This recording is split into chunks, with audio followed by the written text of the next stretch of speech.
Hi friends, welcome back to exam academy tutorial channel.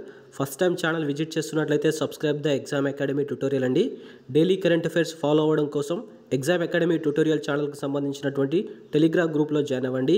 ఈ వీడియోలో మనం రాజ్యాంగ సవరణ పద్ధతి 106 రాజ్యాంగ సవరణ చట్టాలు అనేటువంటి టాపిక్లో భాగంగా క్లాస్ 2 చేయడం జరుగుతుందండి. దీనికన్నా ముందు నేను పార్ట్ 1 వీడియో చేయడం జరిగింది. సో దానికి సంబంధించి ఏదైనా వీడియో చూడాలనుకున్నట్లయితే డిస్క్రిప్షన్లో లింక్ ఇస్తాను, అక్కడ నుంచి చూసేటువంటి ప్రయత్నం చేయండి. సో నేను పాలిటిక్స్ సంబంధించినటువంటి చాలా క్లాసెస్ ఇప్పటికే చేయడం జరిగిందండి. కేంద్ర ఎన్నికల సంఘం అనేటువంటి టాపిక్ సంబంధించి కావచ్చు, సుప్రీంకోర్టు, హైకోర్టు టాపిక్, 73వ రాజ్యాంగ సవరణ, 74వ రాజ్యాంగ సవరణ అనేటువంటి టాపిక్స్ మీద నేను క్లాసెస్ చేయడం జరిగింది. సో దానికి సంబంధించి మీరు వీడియోస్ చూడాలనుకున్నట్లయితే డిస్క్రిప్షన్లో లింక్ ఇస్తాను, అక్కడ నుంచి చూసేటువంటి ప్రయత్నం చేయండి. So coming to the first question. Punjab రాష్ట్రంలో రాష్ట్రపతి పాలన పెంపుకు సంబంధించని రాజ్యాంగ సవరణను గుర్తించండి అంటున్నాడు. ఏలో 48వ రాజ్యాంగ సవరణ, బి వచ్చేసి 59వ రాజ్యాంగ సవరణ, సి వచ్చేసి 63వ రాజ్యాంగ సవరణ, డి వచ్చేసి 65వ రాజ్యాంగ సవరణ అని చెప్పేసి ఇచ్చాడు. సో దీనికి సంబంధించి మీరు వీడియోని పాస్ చేసుకొని ఆన్సర్ చేసేటువంటి ప్రయత్నం చేయండి. నేను ఆన్సర్ ఎక్స్ప్లెనేషన్ చేస్తూ దానికి సంబంధించినటువంటి రిలేటెడ్ పాయింట్స్ కూడా ఎక్స్ప్లెయిన్ చేస్తానండి. సో పంజాబ్ రాష్ట్రంలో రాష్ట్రపతి పాలన అనేటువంటి దానికి పెంపుకు సంబంధించని అనేటువంటి రాజ్యాంగ సవరణ గుర్తించమని అంటున్నాడు. సో 48వ రాజ్యాంగ సవరణ అనేటువంటిది పంజాబ్ రాష్ట్రంలో రాష్ట్రపతి పాలన పెంపుకు సంబంధించింది. సో ఇది మనకు 1984 సంవత్సరంలో చేయడం జరిగిందండి. సో 59వ రాజ్యాంగ సవరణ అనేటువంటిది కూడా మనకు రాష్ట్రపతి పాలన పెంపుకు సంబంధించింది. ఇది మనకు 1988వ సంవత్సరంలో చేయడం జరిగింది. సో ఈ యొక్క సవరణ ద్వారా 359 ఏ ఆర్టికల్ కూడా చేర్చడం జరిగింది. సో ఈ అంశాన్ని గుర్తుంచుకోండి. అదేవిధంగా మనకు 63వ రాజ్యాంగ సవరణ ద్వారా కూడా పంజాబ్ రాష్ట్రంలో రాష్ట్రపతి పాలన పెంపుకు సంబంధించినటువంటి అంశంగా గుర్తుంచుకోండి. దీని ద్వారా మనకి ఏంటంటే, సో ఇక 59వ రాజ్యాంగ సవరణ ద్వారా చేర్చబడినటువంటి 359 ఏ ఆర్టికల్ని 63వ రాజ్యాంగ సవరణ ద్వారా ఈ యొక్క ఆర్టికల్ని తొలగించడం జరిగింది. సో ఈ యొక్క వేరియేషన్ కూడా చూసుకోండి. 65వ రాజ్యాంగ సవరణ అన్నాడు. సో ఇది మనకు కావాల్సినటువంటి కరెక్ట్ ఆన్సర్ అవుతుందండి. సో మనకు పంజాబ్ రాష్ట్రంలో రాష్ట్రపతి పాలనకు సంబంధించిన రాజ్యాంగ సవరణ అంటే మనకు 65వ రాజ్యాంగ సవరణ కాదు. సో 48వ రాజ్యాంగ సవరణ, 59, 63 వీటితో పాటుగా మనకు 64వ రాజ్యాంగ సవరణ, అదేవిధంగా 67వ రాజ్యాంగ సవరణ, అదేవిధంగా 68వ రాజ్యాంగ సవరణ. సో ఈ యొక్క అన్ని రాజ్యాంగ సవరణలు పంజాబ్ రాష్ట్రంలో రాష్ట్రపతి పాలన పెంపుకు సంబంధించినటువంటి రాజ్యాంగ సవరణలుగా చూసుకోండి. 64వ రాజ్యాంగ సవరణ వచ్చేసి మనకు 1990 సంవత్సరంలో రావడం జరిగింది. 67వ రాజ్యాంగ సవరణ కూడా మనకు 90వ సంవత్సరంలో రావడం జరిగింది. 68వ రాజ్యాంగ సవరణ మనకు 1991వ సంవత్సరంలో రావడం జరిగింది. సో ఇక్కడ ఇవన్నీ కూడా చూసుకోండి. Coming to the next question. జతపరచండి అంటున్నాడు రాజ్యాంగ సవరణ, అందులో ఉన్నటువంటి అంశం అన్నాడు. 1 వచ్చేసి 65వ రాజ్యాంగ సవరణ, 2 వచ్చేసి 69వ రాజ్యాంగ సవరణ, 3 వచ్చేసి 70వ రాజ్యాంగ సవరణ, 4 వచ్చేసి 89వ రాజ్యాంగ సవరణ అన్నాడు. ఏ వచ్చేసి ఢిల్లీ దేశ రాజధాని అన్నాడు. బి వచ్చేసి జాతీయ ఎస్సీ/ఎస్టీ కమిషన్ రాజ్యాంగ ప్రతిపత్తి అన్నాడు. సి వచ్చేసి ఎస్టీ కమిషన్కు ప్రత్యేక జాతీయ కమిషన్ అన్నాడు. డి వచ్చేసి రాష్ట్రపతి ఎన్నికలలో ఢిల్లీ, పుదుచ్చేరి శాసనసభ్యులకి భాగస్వామ్యం కల్పించడం అన్నాడు. ఏలో 1A 2B 3C 4D, B వచ్చేసి 1D 2C 3B 4A, సిలో 1B 2A 3D 4C, డిలో 1A 2C 3B 4D అని చెప్పేసి ఇచ్చాడు. సో దీనికి సంబంధించి మనం చూసినట్లయితే, సో 65వ రాజ్యాంగ సవరణ ద్వారా మనకు జాతీయ ఎస్సీ మరియు ఎస్టీ కమిషన్కు రాజ్యాంగ ప్రతిపత్తి కల్పించడం జరిగింది. సో దీనికి సంబంధించి 1B అవుతుందండి. సో ఇది మనకు ఆర్టికల్ 338 ప్రకారం జాతీయ ఎస్సీ/ఎస్టీ కమిషన్కి రాజ్యాంగ ప్రతిపత్తి కల్పించడం జరిగింది. 69వ రాజ్యాంగ సవరణ ద్వారా మనకు దేశ రాజధాని అనేటువంటిది ఢిల్లీగా ఉంటుందని చెప్పేసి అంశాన్ని చేర్చడం జరిగింది. సో దేశ రాజధానిగా ఢిల్లీ ఉంటుందని చెప్పేసి మనకు 69వ రాజ్యాంగ సవరణ ద్వారా చేర్చడం జరిగింది. సో ఇందులో భాగంగా మనకు చేర్చినటువంటి ఆర్టికల్స్ వచ్చేసి 239. సో 239 క్యాపిటల్ ఏఏ అనేటువంటి ఆర్టికల్ని, అదేవిధంగా క్యాపిటల్ ఏబి 239 క్యాపిటల్ ఏబి అనేటువంటి ఆర్టికల్స్ని సో ఈ యొక్క రాజ్యాంగ సవరణ ద్వారా చేర్చినటువంటి అంశాలుగా చూసుకోండి. అదేవిధంగా మనకు 70వ రాజ్యాంగ సవరణ. సో 70వ రాజ్యాంగ సవరణ ద్వారా రాష్ట్రపతి ఎన్నిక ఏదైతే ఉంటుందో ఆ ఎన్నికలో మనకు కేంద్రపాలిత ప్రాంతాలైనటువంటి ఢిల్లీ కావచ్చు, పుదుచ్చేరి శాసనసభ సభ్యులకి భాగస్వామ్యం కల్పించినటువంటి అంశాన్ని మనకు 70వ రాజ్యాంగ సవరణ ద్వారా చేర్చడం జరిగింది. సో దీనికి సంబంధించి డి అవుతుందండి. యాక్చువల్గా మనకు రాష్ట్రపతి ఎన్నికలో శాసనసభ సభ్యులకి ఎలక్టోరల్ సభ్యులుగా ఉండడం జరుగుతుంది. కాకపోతే కేంద్రపాలిత ప్రాంతాల్లో ఉన్నటువంటి ఢిల్లీ, పుదుచ్చేరికి ఆ అంశం లేకుండేది. మనకు ఎప్పుడైతే 70వ రాజ్యాంగ సవరణ మనకు రావడం ద్వారా ఢిల్లీలో మరియు పుదుచ్చేరిలో ఉన్నటువంటి శాసనసభ సభ్యులకి రాష్ట్రపతి ఎన్నికల్లో మనకు ఓటు వేసేటువంటి అధికారాన్ని కల్పించడం జరిగింది. కాబట్టి ఈ అంశాన్ని గుర్తుంచుకోవాల్సి ఉంటుందండి. సో దీనికి సంబంధించి అంతకుముందు ఉన్నటువంటి 239 క్యాపిటల్ ఏఏ ఆర్టికల్ కూడా సవరించడం జరిగింది. 239 క్యాపిటల్ ఏఏ ఆర్టికల్ని సవరణ చేయడం కూడా జరిగింది. సో ఈ అంశాన్ని కూడా చూసుకోండి. అదేవిధంగా మనకు 89వ రాజ్యాంగ సవరణ. సో 89వ రాజ్యాంగ సవరణ ద్వారా మనకు ఎస్టీ ప్రత్యేక కమిషన్ ఏర్పాటు చేయడం జరిగింది. దీనికి సంబంధించి మనకు సి అవుతుందండి. ఎస్టీకి సంబంధించినటువంటి ప్రత్యేక కమిషన్ మనకు 338A ఆర్టికల్ ద్వారా చేర్చడం జరిగింది. సో ఇక్కడ 2 రాజ్యాంగ సవరణలు గుర్తుంచుకోవాల్సి ఉంటుందండి.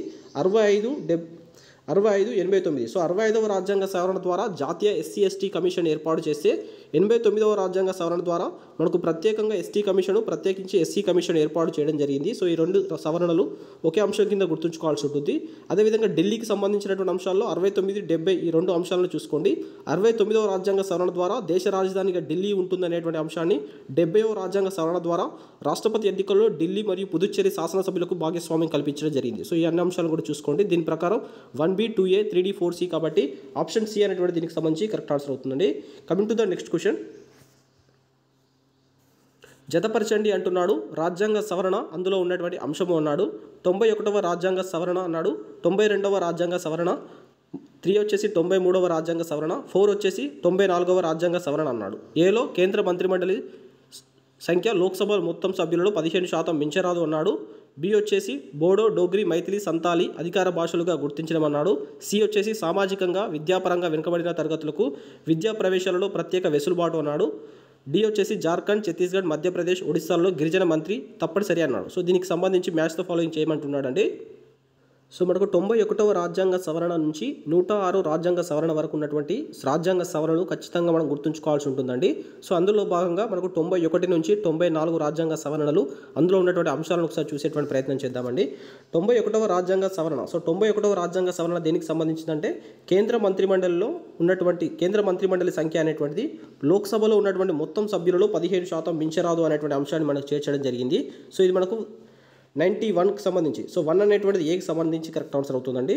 సో దీనిలో భాగంగా మరొక అంశం కూడా చేర్చడం జరిగింది. సో రాష్ట్ర మంత్రిమండలి అనేటువంటిది శాసనసభ సభ్యులలో మొత్తం సభ్యులలో 15% మించరాదు, మినిమం 12 మంది ఉండాలి అని చెప్పేసేటువంటి ఒక అంశాన్ని కూడా చేర్చడం జరిగింది. సో ఇది మనకు 91వ రాజ్యాంగ సవరణ ద్వారా చేర్చబడినటువంటి అంశంగా చూసుకోండి. మనకి ఇది 2004 సంవత్సరంలో వచ్చినటువంటి రాజ్యాంగ సవరణగా చూసుకోండి. 2004 సంవత్సరం జనవరి 1 నుంచి అమల్లోకి వచ్చినటువంటి రాజ్యాంగ సవరణ మనకు 91వ రాజ్యాంగ సవరణ. అందులో భాగంగా కేంద్ర మంత్రిమండలి వంటి సంఖ్య మొత్తం లోక్సభ సభ్యులలో 15% మించరాదు. అదేవిధంగా రాష్ట్ర మంత్రిమండలి శాసనసభ సభ్యులలో 15% మించరాదు, కనీసం 12 మందికి తగ్గకుండా ఉంచాలి అని చెప్పేసినటువంటి అంశాలను 91వ రాజ్యాంగ సవరణ ద్వారా చేర్చబడినటువంటి అంశంగా చూసుకోండి. అదేవిధంగా 92వ రాజ్యాంగ సవరణ. సో దీని ద్వారా మనకి ఏంటంటే బోడో, డోగ్రి, మైథిలి, సంతాలి అనేటువంటి భాషలని అధికార భాషలుగా గుర్తించడం జరిగింది. ఇది మనకు 2004లో చేయబడినటువంటి రాజ్యాంగ సవరణగా చూసుకోండి. సో దీని ప్రకారం మనకు 8వ షెడ్యూల్లో ఉన్నటువంటి భాషల సంఖ్యని 18 నుంచి 22కు పెంచడం జరిగింది. సో మనకు 8వ షెడ్యూల్లో ఉన్నటువంటి భాషలు ప్రారంభంలో 14 భాషలు ఉండేది. తర్వాత 21వ రాజ్యాంగ సవరణ ద్వారా సింధీ భాషను, 71వ రాజ్యాంగ సవరణ ద్వారా బోడో, 71వ రాజ్యాంగ సవరణ ద్వారా నేపాలీ, కొంకిని, మణిపూరి అనేటువంటి భాషలను, అదేవిధంగా 92వ రాజ్యాంగ సవరణ ద్వారా బోడో, డోగ్రి, మైథిలి, సంతాలి అనేటువంటి భాషలు చేర్చడం జరిగింది. సో ఇది అంశాన్ని గుర్తుంచుకోండి. దీనికి సంబంధించి బి అనేటువంటి కరెక్ట్ ఆన్సర్ అవుతుంది. సో 93వ రాజ్యాంగ సవరణ. సో 93వ రాజ్యాంగ సవరణ ద్వారా మనకు చేర్చబడినటువంటి అంశం ఏంటంటే సామాజికంగా విద్యాపరంగా వెనుకబడినటువంటి తరగతులకు ప్రత్యేక విద్యా అవకాశాల్లో ప్రత్యేక వెసులుబాటు అనేటువంటి అంశాన్ని మనకు చేర్చడం జరిగింది. దీని ప్రకారం ఇది సి అవుతుందండి. సో ఇది మనకు ఎప్పుడు వచ్చినటువంటి రాజ్యాంగ సవరణ అంటే 2006లో వచ్చినటువంటి రాజ్యాంగ సవరణగా చూసుకోండి. దీని ప్రకారం మనకు ఆర్టికల్స్ ప్రాథమిక హక్కులలో ఉన్నటువంటి 15(5) ఆర్టికల్ని, అదేవిధంగా 16(5) ఆర్టికల్స్ని చేర్చడం జరిగింది. 15(5), 16(5) అనేటువంటి సబ్ ఆర్టికల్స్ని మనకు ప్రాథమిక హక్కులలో భాగంగా చేరుస్తూ ఈ యొక్క సామాజికంగా విద్యాపరంగా వెనుకబడినటువంటి తరగతుల వారికి విద్యా ప్రవేశాలలో ప్రత్యేక వెసులుబాటు కలిగించడం జరిగింది. సో దీని ప్రకారం 3 అనేటువంటిది సి అవుతుంది. 94వ రాజ్యాంగ సవరణ. సో 94వ రాజ్యాంగ సవరణ ద్వారా మనకు జార్ఖండ్, ఛత్తీస్గఢ్, మధ్యప్రదేశ్, ఒడిశా రాష్ట్రాలలో గిరిజన మంత్రిత్వ శాఖ అనేటువంటిది ఖచ్చితంగా ఏర్పాటు చేయాలనేటువంటి అంశాన్ని చేర్చడం జరిగింది కాబట్టి దీని ప్రకారం డి అవుతుంది. సో అంతకుముందు ఎలా ఉండేదంటే మనకు బీహార్ రాష్ట్రంలో గిరిజన మంత్రి అనేటువంటి తప్పనిసరిగా ఉండాలి అనేటువంటి అంశం ఉండే. సో ఈ యొక్క రాజ్యాంగ సవరణ ద్వారా మనకు బీహార్ రాష్ట్రంలో గిరిజన మంత్రిత్వ శాఖ ఉండాల్సినటువంటి అవసరం లేదు అనేటువంటి అంశాన్ని తొలగించడం జరిగింది. సో అంతకుముందు ఉన్నటువంటి బీహార్కు సంబంధించినటువంటి అంశాలను తొలగిస్తూ జార్ఖండ్, ఛత్తీస్గఢ్, మధ్యప్రదేశ్, ఒడిశా రాష్ట్రాలలో మాత్రం గిరిజన మంత్రిత్వ శాఖ తప్పనిసరిగా ఉండాలి అనేటువంటి అంశాలను చేర్చడం జరిగింది. సో ఇక్కడ ఉన్నటువంటి ఈ యొక్క 91 నుంచి 94 రాజ్యాంగ సవరణకు సంబంధించి అన్ని కూడా చూసుకోండి. 91 ద్వారా మనకు కేంద్ర మంత్రిమండలి యొక్క సభ్యుల సంఖ్య 15%, అదేవిధంగా రాష్ట్ర మంత్రిమండలి సభ్యుల సంఖ్య 15% మించరాదు అనేటువంటి అంశము. అదేవిధంగా 92వ రాజ్యాంగ సవరణ ద్వారా బోడో, డోగ్రి, మైథిలి, సంతాలి భాషలకు అధికార భాషలుగా గుర్తించడము. 93వ రాజ్యాంగ సవరణ ద్వారా సామాజికంగా విద్యాపరంగా వెనుకబడినటువంటి తరగతులకు విద్యా ప్రవేశాలలో ప్రత్యేక వెసులుబాటు కల్పించడం అనేటువంటి అంశము. 94వ రాజ్యాంగ సవరణ ద్వారా మనకు జార్ఖండ్, ఛత్తీస్గఢ్, మధ్యప్రదేశ్, ఒడిస్సాలలో గిరిజన మంత్రిత్వ శాఖ తప్పనిసరిగా ఏర్పాటు చేయాలనేటువంటి అంశాన్ని తీసుకోవడం జరిగింది. సో ఈ అన్ని అంశాలను గుర్తుంచుకోండి. దీని ప్రకారం 1A, 2B, 3C, 4D కాబట్టి ఆప్షన్ ఏ అనేటువంటి దీనికి సంబంధించి కరెక్ట్ ఆన్సర్ అవుతుందండి. So coming to the next question. జతపరచండి అంటున్నాడు. రాజ్యాంగ సవరణ అందులో ఉన్నటువంటి అంశము అన్నాడు. 95వ రాజ్యాంగ సవరణ, 96వ రాజ్యాంగ సవరణ, 97వ రాజ్యాంగ సవరణ, 98వ రాజ్యాంగ సవరణ అని చెప్పేసి ఇచ్చాడు. ఏ వచ్చేసి పార్లమెంట్ శాసనసభ సభ్యులలో ఎస్సీ ఎస్టీ రిజర్వేషన్ పొడిగింపు అన్నాడు. బి వచ్చేసి సహకార సంఘాల యొక్క రాజ్యాంగ ప్రతిపత్తి అన్నాడు. సి వచ్చేసి ఒరియా భాషను ఒడియా భాషగా మార్పు అన్నాడు. డి వచ్చేసి హైదరాబాద్, కర్ణాటక ప్రత్యేక ప్రతిపత్తి అని చెప్పేసి ఇచ్చాడు. సో దీనికి సంబంధించి మనం చూసినట్లయితే సో మనకు 95వ రాజ్యాంగ సవరణ మనకు దేనికి తెలుపుతుందంటే పార్లమెంట్లో శాసనసభల్లో ఎస్సీ ఎస్టీల యొక్క రిజర్వేషన్ పొడిగింపుకు సంబంధించినటువంటి అంశం మనకు 95వ రాజ్యాంగ సవరణ ద్వారా తెలపడం జరుగుతుంది. సో దీనికి సంబంధించి నేను ప్రీవియస్కి సంబంధించినటువంటి వీడియోలో కూడా ఎక్స్ప్లెయిన్ చేశానండి. మనకు పార్లమెంట్లో శాసనసభల్లో ఎస్సీ ఎస్టీలకు సంబంధించినటువంటి రిజర్వేషన్ అనేటువంటిది రాజ్యాంగం అమల్లోకి వచ్చినటువంటి 10 సంవత్సరాల వరకు మాత్రమే ఉంటాయని చెప్పేసి ఉండేది. కాకపోతే దీన్ని రాజ్యాంగ సవరణలు చేస్తూ పొడిగించడం జరిగింది. మనకు 8వ రాజ్యాంగ సవరణ, 23వ రాజ్యాంగ సవరణ, 45వ రాజ్యాంగ సవరణ, అదేవిధంగా 62వ రాజ్యాంగ సవరణ, 79, 95, 104 రాజ్యాంగ సవరణల ద్వారా పార్లమెంట్లో కావచ్చు శాసనసభల్లో ఎస్సీ ఎస్టీలకు కల్పించేటువంటి రిజర్వేషన్ పొడిగిస్తూ వచ్చారు. మనకు 95వ రాజ్యాంగ సవరణ మనకు 2010 జనవరి 25వ తారీఖున చేయబడినటువంటి అమల్లోకి వచ్చినటువంటి రాజ్యాంగ సవరణగా చూసుకోండి. దీని ప్రకారం 1 అనేటువంటిది ఏ అవుతుంది. 96వ రాజ్యాంగ సవరణ. సో 96వ రాజ్యాంగ సవరణ ద్వారా మనకు ఒరియా భాషను ఒడిషా భాషగా మార్చడం జరిగింది. దీనికి సంబంధించి 2 అనేటువంటి సి అవుతుందండి. సో దీని ప్రకారం ఇది మనకు ఎప్పుడు అమల్లోకి వచ్చిందంటే 2011 సెప్టెంబర్ 23 నుంచి ఇది మనకు అమల్లోకి రావడం జరిగింది. ఇందులో భాగంగా మనకు అధికార భాషలకు సంబంధించినటువంటి షెడ్యూల్ 8 కూడా సవరించడం జరిగిందండి. అదేవిధంగా 97వ రాజ్యాంగ సవరణ ఇది మనకు దేనికంటే సహకార సంఘాలకు ప్రత్యేక ప్రతిపత్తి కల్పించేటువంటి అంశము. సో ఇది మనకు 2012 ఫిబ్రవరి 15 నుంచి మనకు అమల్లోకి రావడం జరిగింది. సో ఇది మనకు దీని ద్వారా మనకు చేర్చబడినటువంటి అంశం ఏంటంటే 9B అనేటువంటి భాగాన్ని కూడా మనకు రాజ్యాంగంలో చేర్చడం జరిగింది. సో ఇవన్నీ అంశాలను చూసుకోండి. సో వీటితో పాటుగా సహకార సంఘాలకు సంబంధించినటువంటి 9B భాగం చేరుస్తూ మనకు ప్రాథమిక హక్కులలో కావచ్చు ఆదేశిక సూత్రాలలో కూడా కొన్ని అంశాలు చేర్చడం జరిగిందండి. సో మనకు సహకార సంఘాలకు సంబంధించినటువంటి అంశాలలో భాగంగా మనకు ఆర్టికల్ 19(1)C మనకు సంఘాలు స్థాపించుకోవచ్చు అనేటువంటి అంశాల్లో సహకార సంఘాలను కూడా స్థాపించుకోవచ్చు అనేటువంటి అంశాన్ని 19(1)Cలో చేర్చడం జరిగింది. అదేవిధంగా మనకు 43B ఆర్టికల్ కూడా సహకార సంఘాలు ఏర్పాటు చేసుకోవచ్చు అనేటువంటి అంశం కూడా చేర్చడం జరిగింది. ఇది మనకు డైరెక్ట్ ప్రిన్సిపల్స్ ఆఫ్ స్టేట్ పాలసీలో ఉంటుందండి. అదేవిధంగా మనకు ఆర్టికల్స్ 243ZH నుంచి వెళ్ళి మనకు ZT వరకు ఆర్టికల్స్ని 97వ రాజ్యాంగ సవరణ ద్వారా సహకార సంఘాలకు ప్రత్యేక ప్రతిపత్తి అనేటువంటి అంశంలో చేర్చడం జరిగింది. సో ఇది మనకు 9B భాగంలో ఉంటుంది. 9B భాగంలో 243ZH నుంచి ZT వరకు మనకు ఆర్టికల్స్ ఉండడం జరుగుతుందండి. అదేవిధంగా మనకు 98వ రాజ్యాంగ సవరణ చూసుకున్నట్లయితే హైదరాబాద్కు, కర్ణాటకకు ప్రత్యేక ప్రతిపత్తి కల్పించేటువంటి అంశము మనకు చేర్చడం జరిగింది. దీని ప్రకారం 4th అనేటువంటిది డి అవుతుందండి. సో ఈ అంశం మనకి ఎప్పుడు అమల్లోకి వచ్చిందంటే 2013 జనవరి 1 నుంచి ఈ యొక్క అంశం అమల్లోకి రావడం జరిగిందండి. సో ఇక్కడ ఉన్నటువంటి రాజ్యాంగ సవరణ ప్రకారం అమర్చినట్లయితే 1A అవుతుంది, 2C, 3B, 4D కాబట్టి ఆప్షన్ డి అనేటువంటి దీనికి సంబంధించి కరెక్ట్ ఆన్సర్ అవుతుందండి. సో ఇక్కడ మనకు 95వ రాజ్యాంగ సవరణ అంటే శాసనసభల్లో కావచ్చు పార్లమెంట్లో ఎస్సీ ఎస్టీలకు కల్పించినటువంటి రిజర్వేషన్ పొడిగింపుకు సంబంధించినటువంటిగా గుర్తుంచుకోండి.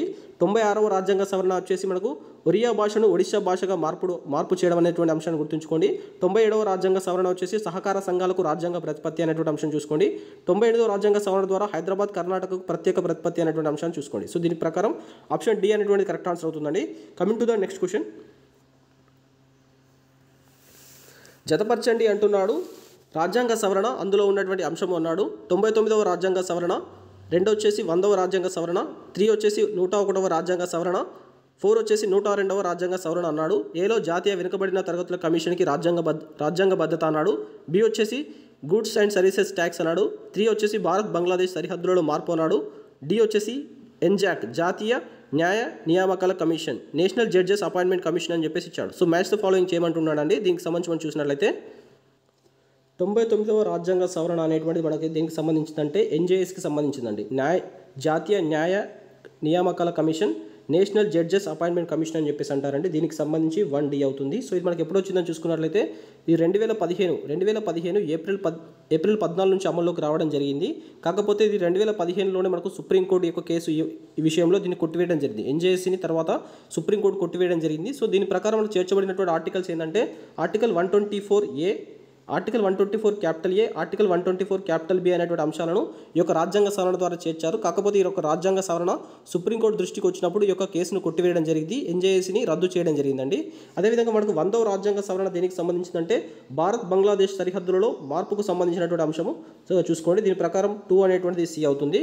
సో మనకు ఎప్పుడైతే భారత్ బంగ్లాదేశ్కి సంబంధించిన సరిహద్దు మార్పు అనేటువంటిది మనకు 1971 సంవత్సరంలో బంగ్లాదేశ్కు స్వాతంత్రం ఇచ్చేటువంటి సందర్భంలో పాకిస్తాన్తో భారత్ పోరాటం చేయడం జరిగింది.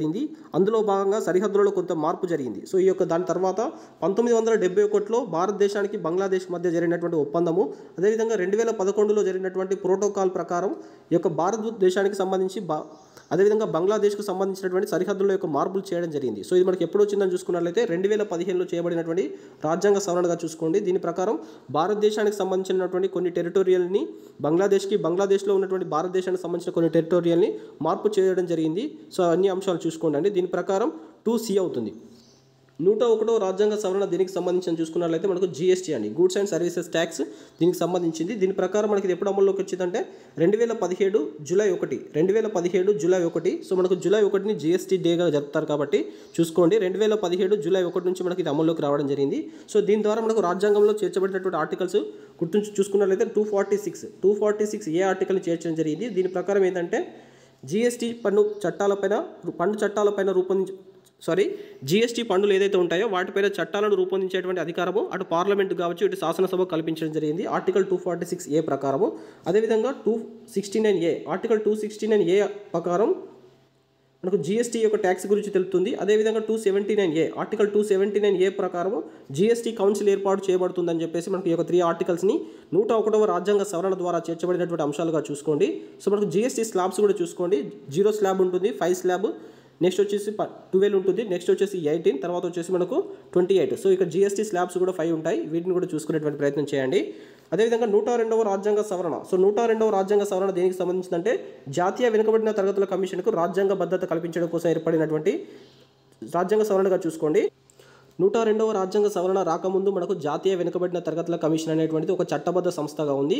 102వ రాజ్యాంగ సవరణ ద్వారా జాతీయ వెనుకబడిన తరగతుల కమిషన్కి ఒక రాజ్యాంగ భద్రత కల్పిస్తూ article 338A, so article 338 capital ఏ అంశాన్ని చేర్చడం జరిగింది, క్యాపిటల్ బి అండి, ఆర్టికల్ 338 క్యాపిటల్ బి అంశాన్ని, అదేవిధంగా 342 క్యాపిటల్ ఏ అనేటువంటి అంశాలను చేరుస్తూ మనకు జాతీయ వెనుకబడిన తరగతుల కమిషన్కి రాజ్యాంగ భద్రత కల్పిస్తూ చేర్చబడినటువంటి అంశాలుగా చూసుకోండి. ఇది మనకు 2018లో వచ్చినటువంటి రాజ్యాంగ సవరణగా చూసుకోండి అండి, 2018లో వచ్చినటువంటి రాజ్యాంగ సవరణగా చూసుకోండి.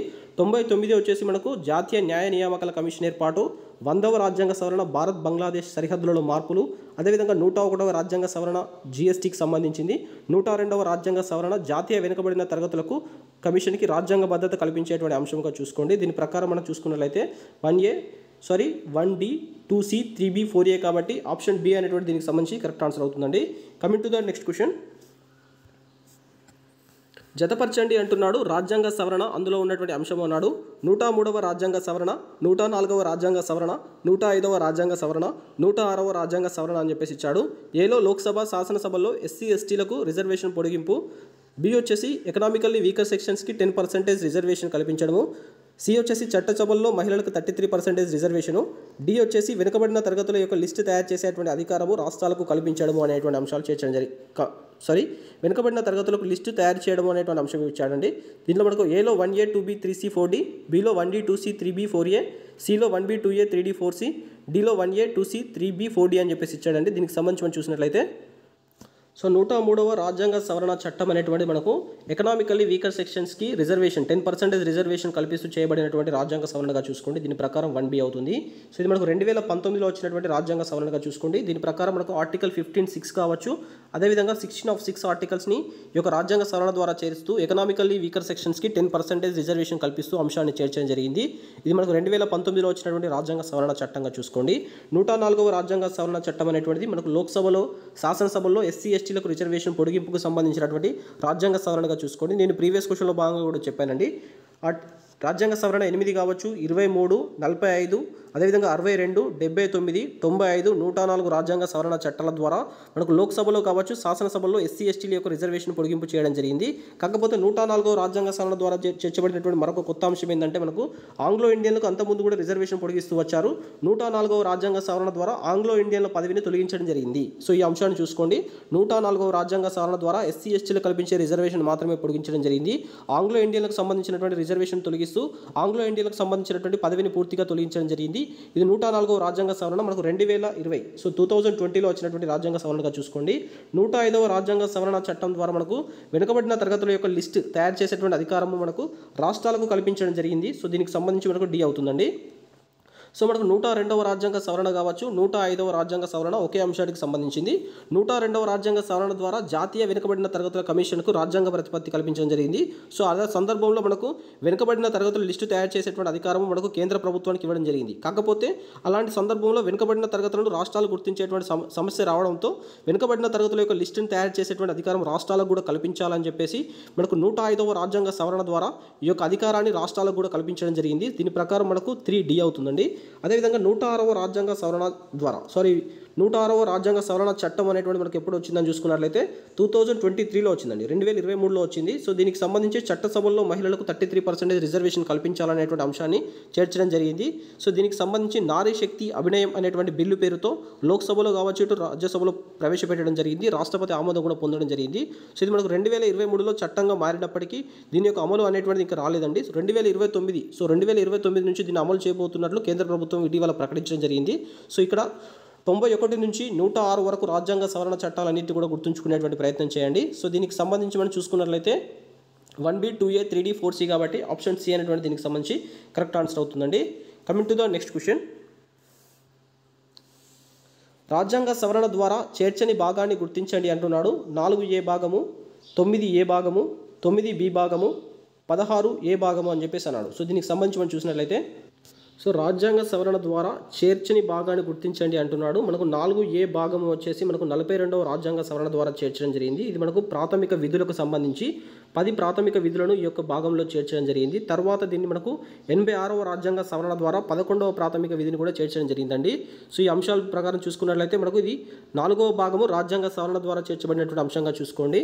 అదేవిధంగా మనకు ఇక్కడ ఒక 11వ విధితో పాటుగా మనకు ఈ యొక్క 86వ రాజ్యాంగ సవరణ ద్వారా మనకు ఆర్టికల్ 45 కావచ్చు, అదేవిధంగా ఆర్టికల్ 21A కావచ్చు, అదేవిధంగా మనకు article 51 capital A of K అనేటువంటి అంశాన్ని కూడా చేర్చడం జరిగిందండి. సో ఇది ఒక 11వ ప్రాథమిక విధి కింద చూసుకోండి. 6 నుంచి 11 సంవత్సరాలలోపు ఉన్న బాలబాలికలందరికీ కూడా నిర్బంధోచిత ప్రాథమిక విద్యను అందించాలనేటువంటి అంశాన్ని మనకు ప్రాథమిక విధిలో చేర్చడం జరిగింది. అదేవిధంగా ప్రాథమిక హక్కులో చేర్చడం జరిగింది. అదేవిధంగా మనకు ఆదేశిక సూత్రాలు చేర్చడం జరిగింది మనకు 86వ రాజ్యాంగ సవరణ ద్వారా. సో దీని ప్రకారం ఫస్ట్ వన్ అనేటువంటిది మనకు రాంగ్ అవుతుంది. మనకు 9A భాగం అన్నాడు. సో 9A భాగాన్ని మనకు 74వ రాజ్యాంగ సవరణ ద్వారా చేర్చబడినటువంటి అంశంగా చూసుకోండి. దీని ప్రకారం పట్టణ నగరపాలక సంస్థలకు మనకు రాజ్యాంగ ప్రతిపత్తి కల్పించేటువంటి అంశము మనకు 9A భాగం ద్వారా చేర్చడం జరిగింది. దీని ప్రకారం మనకు 243P ఆర్టికల్ నుంచి 243ZG ఆర్టికల్స్ని చేర్చడం జరిగిందండి. అదేవిధంగా మనకు 9B భాగం వచ్చేసి మనకు 97వ రాజ్యాంగ సవరణ ద్వారా చేర్చబడినటువంటి అంశంగా చూసుకోండి. దీని ప్రకారం సహకార సంఘాలకు రాజ్యాంగ ప్రతిపత్తి కల్పించడం జరిగింది. సో దీని ప్రకారం 243ZH నుంచి ZT ఆర్టికల్స్ని కూడా చేర్చడం జరిగిందండి. అదేవిధంగా మనకు ఇక్కడ 16A భాగం అన్నాడు. సో ఇది మనకు కావాల్సినటువంటి ఆన్సర్ అవుతుందండి. మనకు 16A భాగం అంటూ ఏం లేదు, కాకపోతే 14A భాగం ఉంది. 14A అనేటువంటి భాగాన్ని మనకు 14A అనేటువంటి భాగాన్ని మనం చూసుకున్నట్లయితే సో 14A భాగము మనకు 42వ రాజ్యాంగ సవరణ ద్వారా చేరుస్తూ మనకు article 223 capital A capital B అనేటువంటి అంశాల ద్వారా పరిపాలనా ట్రిబ్యునల్స్ని ఏర్పాటు చేయడం జరిగింది. మనకి ఇది ట్రిబ్యునల్స్కి సంబంధించినటువంటి అంశంగా చూసుకోండి. సో ఇది మనకు 14A అంశంలో ఉంది. సో మనకి ఇచ్చిన దానికి కరెక్ట్ ఆన్సర్ చూసుకున్నట్లయితే ఆప్షన్ 4 అనేటువంటి కరెక్ట్ ఆన్సర్ అవుతుందండి. సో ఇప్పటివరకు రాజ్యాంగ సవరణ ద్వారా చేర్చబడినటువంటి భాగాలు ఏంటంటే 4. సో చేర్చబడినటువంటి భాగాలు 4. ఒకటి 4A, next 9A, next 9B, తర్వాత 14A భాగం చేర్చడం జరిగింది. సో రాజ్యాంగ సవరణ ద్వారా తొలగించబడినటువంటి భాగం ఏందని చూసుకున్నట్లయితే మనకు 7వ భాగం. సో 7వ భాగాన్ని 7వ రాజ్యాంగ సవరణ ద్వారా తొలగించబడడం జరిగింది. సో ఈ అంశాన్ని కూడా చూసుకోండి. Coming to the next question. రాజ్యాంగ సవరణ ద్వారా చేర్చని షెడ్యూల్ని గుర్తించండి అంటున్నాడు.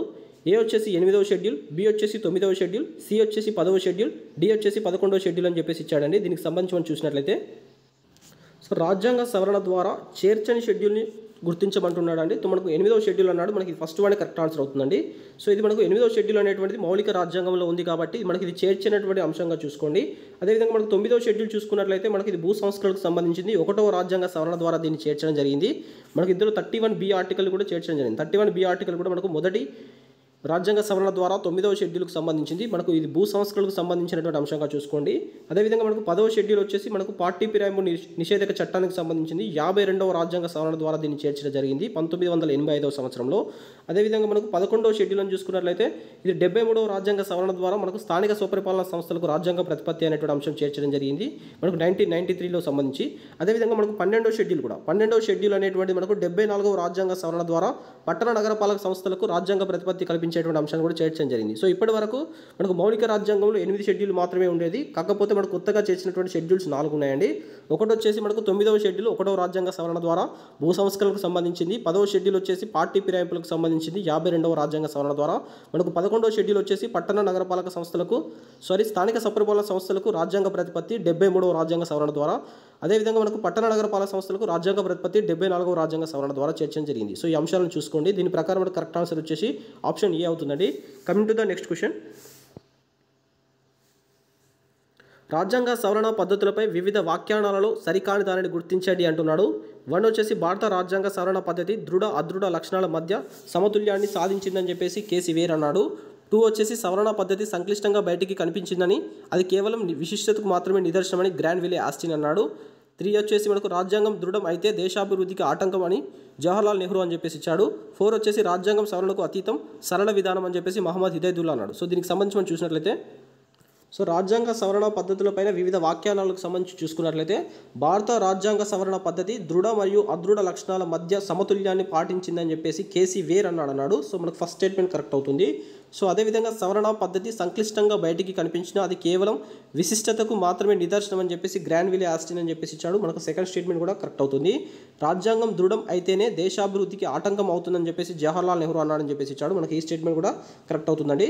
సో దీని ప్రకారం రాజ్యాంగ సవరణకు అతీతం అదేవిధంగా సరళ విధానం అని చెప్పేసి మహమ్మద్ హిదయతుల్లా అన్నాడు. మనకి ఈ స్టేట్మెంట్ రాంగ్ అవుతుంది. సో ఇది అన్న వ్యక్తి ఎవరైనా చూసుకున్నట్లయితే మనకు బిఆర్ అంబేద్కర్ యొక్క స్టేట్మెంట్ ఇవ్వడం జరిగింది.